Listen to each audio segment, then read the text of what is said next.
नमस्कार दोस्तों, स्वागत है आपका आज के मुख्य समाचार में, जिसमें सबसे पहली और बड़ी खबर में आपको बताएंगे कि वक्फ अमेंडमेंट एक्ट का हुआ जोरदार विरोध। कोलकाता में छात्रों का प्रदर्शन, मुंबई में एआईएमआईएम कार्यकर्ताओं ने खोला मोर्चा। खबर में आगे बताएंगे कि वक्फ कानून पर एनडीए में दरार, बीजेपी के साथ ही दल के विधायक पहुंचे सुप्रीम कोर्ट। आगे जिक्र होगा कि पटना में कांग्रेस कार्यकर्ताओं और पुलिस के बीच झड़प, कन्हैया कुमार बोले लाठी नहीं नौकरी दो। खबर में आगे आपको बताएंगे कि संजय राउत का बड़ा दावा, बिहार चुनाव के दौरान तहव्वुर राणा को फांसी देगी सरकार। और इसी के साथ आगे जिक्र होगा कि अहमदाबाद में बना बीजेपी आरएसएस से लड़ने का रोड मैप। अब इस ठोस रणनीति के साथ आगे बढ़ेगी कांग्रेस। दोस्तों, हर एक खबर की गहराई में आपको ले जाएंगे, लेकिन उससे पहले अगर आपको भी ऐसा लगता है कि बिहार चुनाव में कांग्रेस दमखम के साथ, मजबूती के साथ भाजपा को धूल चटाएगी, तो वीडियो को लाइक जरूर कीजिएगा और कमेंट में यस जरूर लिखिएगा। रुक करते हैं सबसे पहली और बड़ी खबर की तरफ। वक्फ अमेंडमेंट एक्ट का जोरदार विरोध, कोलकाता में छात्रों का प्रदर्शन, मुंबई में एआईएमआईएम कार्यकर्ताओं ने खोला मोर्चा। जी हां दोस्तों, वक्फ संशोधन कानून के खिलाफ देश के कई हिस्सों में जोरदार प्रदर्शन किया गया। मुंबई, कोलकाता, पटना, कश्मीर, लखनऊ समेत कई और जगहों पर मुस्लिम संगठन के लोग सड़कों पर उतरे और इस कानून के खिलाफ प्रदर्शन किया। उन्होंने इसे खारिज करने की मांग की है। वक्फ संशोधन कानून के खिलाफ कोलकाता के आलिया विश्वविद्यालय के छात्रों ने शुक्रवार को रैली निकाली और कानून को वापस लेने की मांग की। वक्फ संशोधन कानून के खिलाफ कोलकाता की आलिया विश्वविद्यालय के छात्रों ने विरोध प्रदर्शन किया। आपको बता दें कि रैली में शामिल छात्रों ने कहा कि बीजेपी सबका साथ, सबका विकास की बात करती है, लेकिन एक समुदाय के साथ भेदभाव किया जा रहा है। भाजपा ने कहा कि वक्फ संशोधन अधिनियम के लाभों का प्रचार करने और विपक्ष की आलोचना का मुकाबला करने के लिए 20 अप्रैल से विशेष रूप से मुसलमानों को ध्यान में रखकर एक पखवाड़े तक जन जागरूकता अभियान शुरू करेगी। रुक करते हैं अगली ब्रेकिंग न्यूज की तरफ। वक्फ कानून पर एनडीए में दरार, बीजेपी के साथ ही दल के विधायक पहुंचे सुप्रीम कोर्ट। जी हां दोस्तों, एनडीए के घटक दल नेशनल पीपुल्स पार्टी इंडिया के नेता व मणिपुर के क्षेत्र गांव निर्वाचन क्षेत्र से विधायक शेख नरूल हसन ने गुरुवार को सुप्रीम कोर्ट में वक्फ संशोधन अधिनियम 2025 की संवैधानिक वैधता को चुनौती दी है। इसके अलावा टीएमसी सांसद महुआ मोइत्रा ने भी शीर्ष अदालत में याचिका दाखिल की और इस कानून की संवैधानिक वैधता को चुनौती देते हुए इसे रद्द करने की मांग की है। मणिपुर में एनडीए के घटक एनपीपी के विधायक हसन ने शीर्ष अदालत में दाखिल अपनी याचिका में वक्फ कानून में किए गए उस बदलाव पर चिंता जाहिर की है जिसमें इस्लाम का पालन करने वाले अनुसूचित जनजातियों को अपनी संपत्ति वक्फ को देने से वंचित किया गया है। याचिका में कहा गया है कि ये उनके अपने धर्म का पालन करने के मौलिक अधिकार का उल्लंघन करता है। याचिका में कहा गया है कि वक्फ संशोधन अधिनियम 2025 की धारा 3E अनुसूचित जनजाति के सदस्यों के स्वामित्व वाली भूमि को वक्फ संपत्ति घोषित करने से रोकती है। एनपीपी विधायक ने अपनी याचिका में कानून में किए गए संशोधन को न सिर्फ मनमाना बताया बल्कि मुस्लिम धार्मिक संस्थाओं को नियंत्रित करने का प्रयास भी बताया। रुक करते हैं अगली ब्रेकिंग न्यूज़ की तरफ। पटना में कांग्रेस कार्यकर्ताओं और पुलिस के बीच झड़प, कन्हैया कुमार बोले लाठी नहीं नौकरी दो। जी हां दोस्तों, पटना में पलायन रोको नौकरी दो पदयात्रा के दौरान शुक्रवार को मुख्यमंत्री आवास जाने से रोकने पर पुलिस के साथ कांग्रेस कार्यकर्ताओं की झड़प हो गई। इसके बाद पुलिस ने एनएसयूआई के राष्ट्रीय प्रभारी कन्हैया कुमार सहित कई कांग्रेस कार्यकर्ताओं को हिरासत में ले लिया। इस दौरान कन्हैया कुमार ने कहा कि पुलिस या तो मुख्यमंत्री नीतीश कुमार से उनकी मुलाकात कराए या फिर उन्हें जेल ले जाए। कांग्रेस नेता कन्हैया के नेतृत्व में हुई इस पदयात्रा में बड़ी संख्या में पार्टी कार्यकर्ता शामिल हुए। पदयात्रा के दौरान कांग्रेस कार्यकर्ता मुख्यमंत्री नीतीश कुमार के आवास का घेराव करने जा रहे थे, लेकिन पुलिस ने उन्हें रोक दिया। पुलिस के लाठी बरसाए जाने पर उन्होंने कहा कि हमें लाठी नहीं नौकरी दो, हम सरकार से नौकरी मांग रहे हैं और सरकार हमारी नहीं सुन रही है। वाटर कैनन से पानी की बौछार करने पर कन्हैया कुमार ने कहा कि पुलिस को पानी की बर्बादी नहीं करनी चाहिए।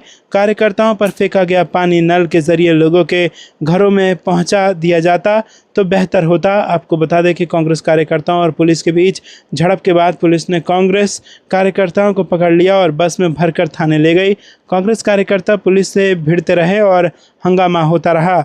दरअसल बिहार में पलायन रोको और युवाओं को रोजगार देने को मुद्दे बनाकर नीतीश सरकार को घेरने के लिए कांग्रेस ने 16 मार्च को पश्चिमी चंपारण के भीतिहरवा आश्रम से पदयात्रा शुरू की थी और इसके बाद ये पदयात्रा बिहार के अधिकांश जिलों से गुजरी और शुक्रवार को पटना में इसका समापन हुआ। लेकिन ये लोग सीएम से नहीं मिल पाए क्योंकि पुलिस ने इन्हें रास्ते में ही रोक दिया। रुक करते हैं अगली ब्रेकिंग न्यूज़ की तरफ। बिहार चुनाव के दौरान तहव्वुर राणा को फांसी देगी सरकार, संजय राउत का बड़ा दावा। जी हां दोस्तों, शिवसेना सांसद संजय राउत ने कहा कि 26/11 आतंकी हमले के मुख्य आरोपी तहव्वुर हुसैन राणा को तुरंत फांसी दी जानी चाहिए। उन्होंने इस दौरान ये भी दावा किया कि सरकार बिहार चुनाव के दौरान तहव्वुर राणा को फांसी देगी। संजय राउत ने यह भी मांग की है कि आर्थिक भगौड़े नीरव मोदी और मेहुल चौकसी को भी प्रत्यर्पित किया जाना चाहिए। एजेंसी की रिपोर्ट के मुताबिक संजय राउत ने कहा कि तहव्वुर राणा को तुरंत फांसी दे दी जानी चाहिए, लेकिन उन्हें बिहार चुनाव के दौरान फांसी दी जाएगी। राउत ने कहा कि राणा को भारत लाने के लिए 16 साल से लड़ाई चल रही है और ये कांग्रेस के शासन के दौरान शुरू हुई थी, इसलिए राणा को वापस लाने का क्रेडिट किसी को नहीं लेना चाहिए। उन्होंने आगे कहा कि तहव्वुर राणा भारत में प्रत्यर्पित होने वाला पहला आरोपी नहीं है। इससे पहले 1993 की सीरियल ब्लास्ट के आरोपी अबू सलेम को भी भारत प्रत्यर्पित किया गया था। राउत ने यह भी मांग की है कि कुलभूषण जाधव को वापस लाया जाना चाहिए, जिन्हें 2016 में पकड़ा गया था और कथित जासूसी के लिए एक पाकिस्तानी सैन्य अदालत ने मौत की सजा सुनाई थी। भारत ने पाकिस्तान के आरोपों को मनगढ़ंत बताते हुए खारिज कर दिया है। रुक करते हैं अगली ब्रेकिंग न्यूज़ की तरफ। अहमदाबाद में बना बीजेपी आरएसएस से लड़ने का रोड मैप, अब इस ठोस रणनीति के साथ आगे बढ़ेगी कांग्रेस। जी हाँ दोस्तों, बीजेपी की सियासी प्रयोगशाला और पीएम मोदी, गृहमंत्री अमित शाह के गृह राज्य गुजरात में कांग्रेस ने 2 दिनों तक मंथन कर तय कर लिया है कि वो आगे अब किस दिशा में बढ़ेगी।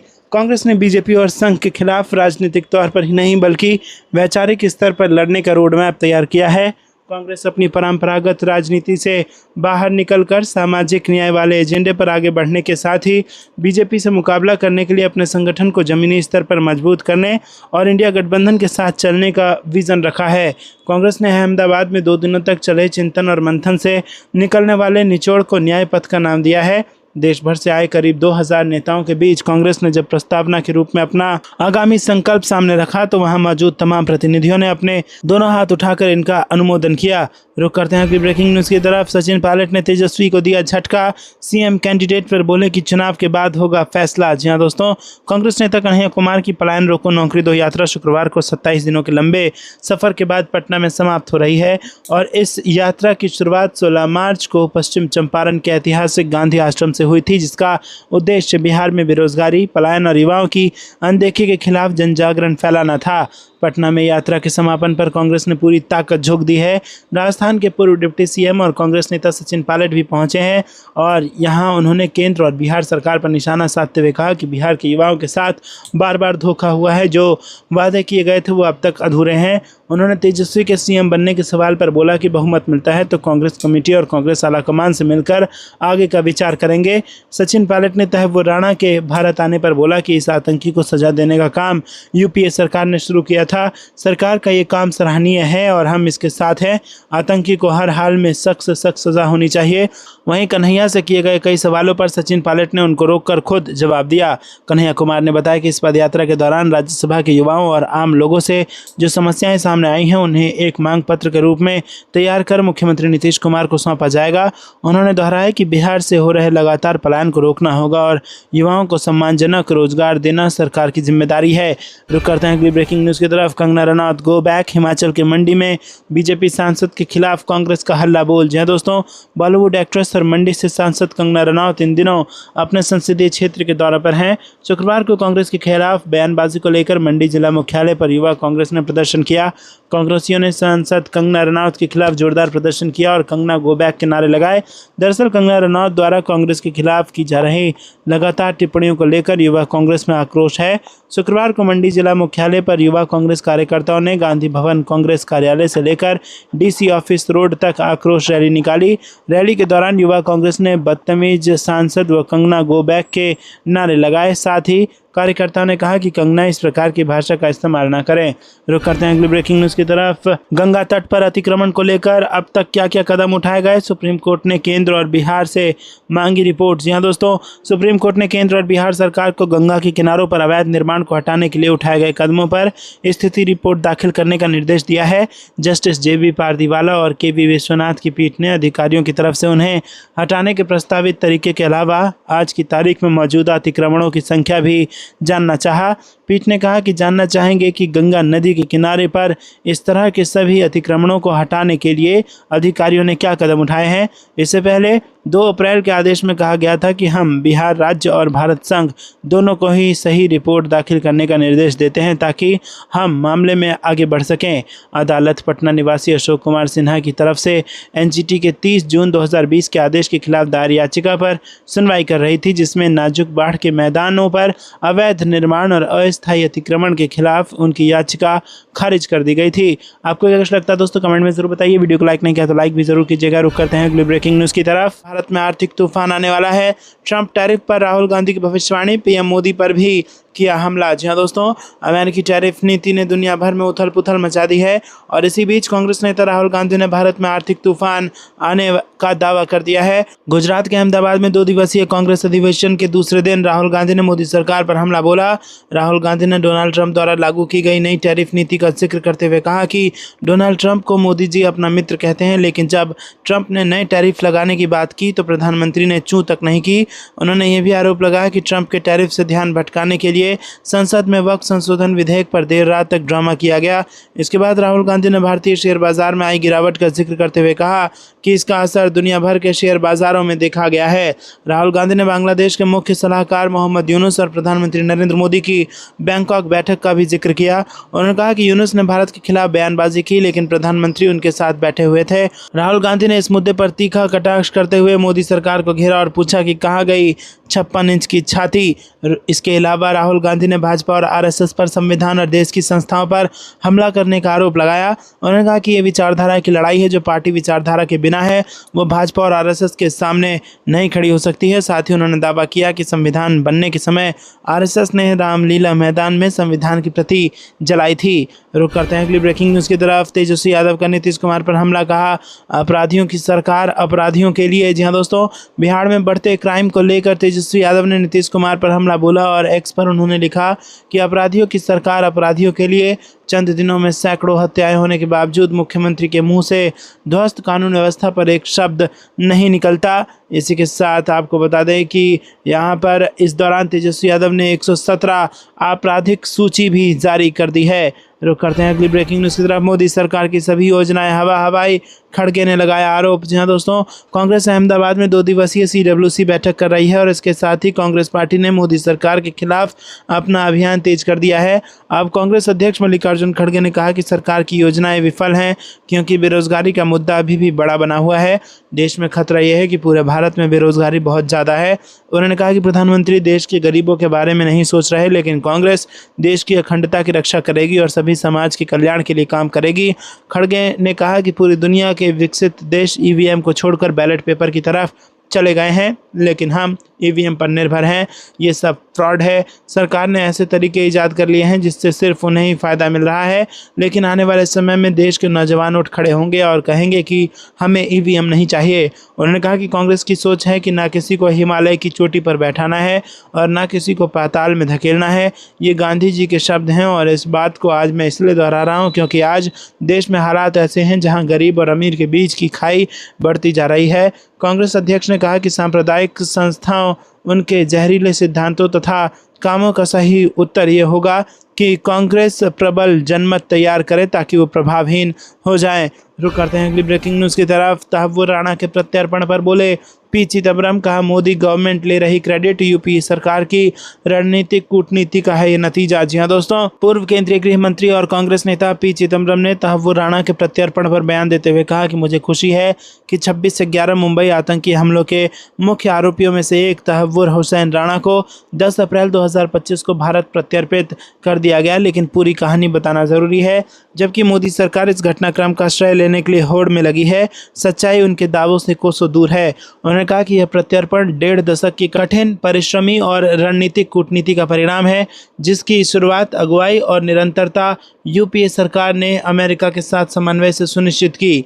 पी चिदम्बरम ने कहा कि इस देश में पहली बड़ी कार्रवाई 11 नवंबर 2009 को हुई जब एनआईए ने नई दिल्ली में David Coleman Headley Tahawwur Rana और अन्य के खिलाफ केस दर्ज किया। उसी महीने कनाडा के विदेश मंत्री ने भारत के साथ खुफिया सहयोग की पुष्टि की, जो कि यूपीए सरकार की कुशल विदेश नीति का सीधा परिणाम था। रुक करते हैं अगली ब्रेकिंग न्यूज़ की तरफ। पूर्व सीएम कमलनाथ बोले, ईवीएम बहुत बड़ा धोखा, पटवारी ने किया भाजपा संघ के खिलाफ संघर्ष का आह्वान। जी हाँ दोस्तों, अखिल भारतीय कांग्रेस कमेटी द्वारा अहमदाबाद में आयोजित 2 दिवसीय 84वें कांग्रेस अधिवेशन का बुधवार को समापन हुआ। इस अवसर पर पार्टी के राष्ट्रीय अध्यक्ष मल्लिकार्जुन खड़गे, पूर्व अध्यक्ष सोनिया गांधी और लोकसभा में नेता प्रतिपक्ष राहुल गांधी सहित अन्य वरिष्ठ नेताओं ने हिस्सा लिया। मध्य प्रदेश से सभी 93 डेलीगेट्स ने अधिवेशन में भाग लिया। इनमें प्रदेश कांग्रेस अध्यक्ष जीतू पटवारी, पूर्व मुख्यमंत्री कमलनाथ, दिग्विजय सिंह, नेता प्रतिपक्ष उमंग सिंघार और अन्य नेता शामिल थे। पूर्व मुख्यमंत्री कमलनाथ ने पार्टी के रुख को मजबूत करते हुए ईवीएम की विश्वसनीयता पर सवाल उठाए। उन्होंने कहा कि केवल भारत में ही ईवीएम के जरिए चुनाव होते हैं और इस पर सभी को शक है, क्योंकि ये प्रणाली फिक्स की जा सकती है। उनके अनुसार हालिया सबूतों से ये स्पष्ट हो जाता है कि ईवीएम एक धोखा है। प्रदेश कांग्रेस अध्यक्ष जीतू पटवारी ने पार्टी कार्यकर्ताओं से अपील की है कि वो भाजपा और संघ की विचारधारा के खिलाफ मजबूती से खड़े हों और आगामी चुनावों में कांग्रेस की जीत सुनिश्चित करें। उन्होंने राहुल गांधी के नेतृत्व में कांग्रेस को और मजबूत करने का संकल्प लिया। रुक करते हैं अगली ब्रेकिंग न्यूज़ की तरफ। राहुल की पदयात्रा में भाजपा नेता ने की फंडिंग, 2000 कांग्रेस कार्यकर्ताओं को लस्सी पिलाया, पुष्प वर्षा के लिए कोलकाता से मंगवाए 3 क्विंटल फूल। जी हाँ दोस्तों, लोकसभा में विपक्ष के नेता और कांग्रेस के पूर्व राष्ट्रीय अध्यक्ष राहुल गांधी सोमवार को एनएसयूआई के राष्ट्रीय प्रभारी कन्हैया कुमार की पलायन रोको नौकरी 2 पदयात्रा के लिए बेगूसराय आए थे और यहां पर यह सब हुआ। रुक करते हैं अगली ब्रेकिंग न्यूज़ की तरफ। सरकार ने भूस्खलन पीड़ितों के ऋण माफी से किया इनकार, प्रियंका गांधी बोली, केंद्र ने विश्वासघात किया। जी हाँ दोस्तों, कांग्रेस महासचिव प्रियंका गांधी ने बृहस्पतिवार को केंद्र सरकार पर आरोप लगाया कि उसने वायनाड के भूस्खलन से प्रभावित लोगों को ऋण माफी देने से मना कर दिया है। प्रियंका गांधी ने इसे पीड़ितों के साथ विश्वासघात बताया है। केरल उच्च न्यायालय में केंद्र सरकार ने कहा कि वायनाड में पिछले साल जुलाई में हुए भूस्खलन से प्रभावित लोगों के ऋण माफ किए जाएंगे। इसके बजाय उन्हें रिजर्व बैंक के प्राकृतिक आपदाओं से संबंधित निर्देशों के अनुसार ऋण पुनर्निर्धारण की सुविधा दी जाएगी। प्रियंका गांधी ने सोशल मीडिया प्लेटफॉर्म एक्स पर पोस्ट करते हुए कहा कि वायनाड भूस्खलन पीड़ितों ने अपनी जमीन, घर और आजीविका सब कुछ खो दिया है। इसके बावजूद सरकार ने उन्हें ऋण माफी देने से मना कर दिया है। इसके बजाय उन्हें केवल ऋण पुनर्निर्धारण की सुविधा मिल रही है। प्रियंका गांधी ने इसे राहत नहीं बल्कि विश्वासघात करार देते हुए कहा कि हम इस असंवेदनशीलता की कड़ी निंदा करते हैं। हम वायनाड में अपने भाइयों और बहनों के साथ कंधे से कंधा मिलाकर खड़े हैं। उनके दर्द को नज़रअंदाज नहीं किया जाएगा। न्याय मिलने तक हम हर मंच पर उनकी आवाज़ उठाएंगे। रुक करते हैं अगली ब्रेकिंग न्यूज़ की तरफ। टीएमसी सांसद महुआ मोइत्रा भी पहुंची सुप्रीम कोर्ट। वक्फ संशोधन अधिनियम को दी चुनौती, 16 अप्रैल को होगी सुनवाई। जी हाँ दोस्तों, वक्फ अधिनियम को लेकर विपक्ष की नाराजगी खत्म होती नहीं दिख रही है। अब तृणमूल कांग्रेस की सांसद महुआ मोइत्रा ने वक्फ अधिनियम 2025 की वैधता को चुनौती देते हुए सुप्रीम कोर्ट का दरवाज़ा खटखटा दिया है। मोइत्रा ने 9 अप्रैल को अपनी याचिका दायर की और कहा कि संशोधन संविधान में निहित कई मौलिक अधिकारों का उल्लंघन करते हैं। याचिका में कहा गया है कि यह प्रस्तुत किया गया है कि कानून बनाने की प्रक्रिया के दौरान संसदीय प्रथाओं के उल्लंघन ने वक्फ अधिनियम 2025 की असंवैधानिकता में योगदान दिया है। वहीं वक्फ संशोधन अधिनियम से संबंधित सुप्रीम कोर्ट सभी याचिकाओं पर 16 अप्रैल को सुनवाई करेगा। रुक करते हैं अगली ब्रेकिंग न्यूज़ की तरफ। मोदी सरकार अब आरटीआई एक्ट को पूरी तरह से तबाह करने में जुटी, जनता को नहीं मिल पाएगी जानकारी, इंडिया गठबंधन ने लगाया आरोप। जी हाँ दोस्तों, विपक्षी इंडिया गठबंधन ने डिजिटल व्यक्तिगत डेटा संरक्षण यानी कि डीपीडीपी अधिनियम की धारा 44(3) को निरस्त करने की मांग करते हुए दलील दी है कि ये सूचना का अधिकार कानून को कमजोर करती है।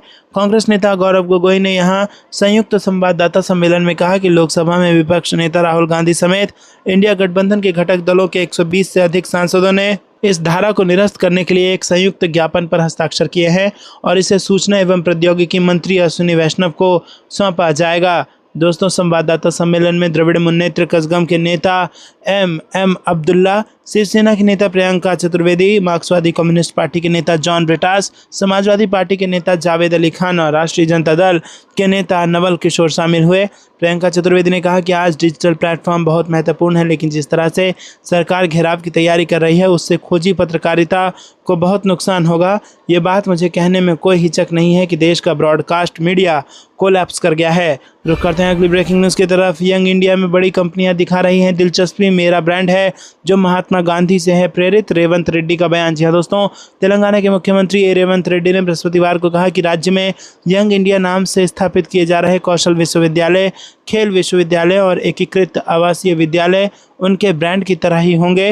रेड्डी ने कहा कि महात्मा गांधी की प्रेरणा से आज तेलंगाना में यंग इंडिया ब्रांड बनाया जा रहा है। रुक करते हैं अगली ब्रेकिंग न्यूज की तरफ। एनडीए के इस दल की बीजेपी से चल रही खटपट, गठबंधन में पड़ सकती है दरार, मुद्दों पर दोनों एक दूसरे के खिलाफ। जी हाँ दोस्तों, कर्नाटक में 2024 के लोकसभा चुनाव में सत्तारूढ़ कांग्रेस ने लड़ने के लिए भाजपा और जेडीएस के साथ हाथ मिलाए हुए 1 साल से अधिक समय बीत गया है और इसी बीच कई मुद्दों पर दोनों के बीच मतभेदों के कारण उनके रिश्ते तनावपूर्ण हो गए हैं। एनडीए के दोनों सहयोगियों के बीच तनाव तब देखने को मिला जब 7 अप्रैल को भाजपा ने जेडीएस को शामिल किए बिना मैसूर से सिद्धारमैया के नेतृत्व वाली सरकार के खिलाफ जन आक्रोश यात्रा शुरू की। आपको क्या कुछ लगता है दोस्तों, कमेंट में जरूर बताइए। वीडियो को लाइक नहीं किया तो लाइक जरूर कीजिएगा। रुक करते हैं अगली ब्रेकिंग न्यूज की तरफ। बिहार चुनाव से पहले जेडीयू नेताओं के इस्तीफे क्यों, अब तक 20 से ज्यादा ने कहा अलविदा। जी हाँ दोस्तों, आपको बता दें कि बिहार चुनाव से कुछ महीने पहले जेडीयू के अंदर बेचैनी नजर आ रही है। सीएम नीतीश कुमार ने गठबंधन धर्म निभाते हुए वक्फ बिल पर केंद्र सरकार का समर्थन किया।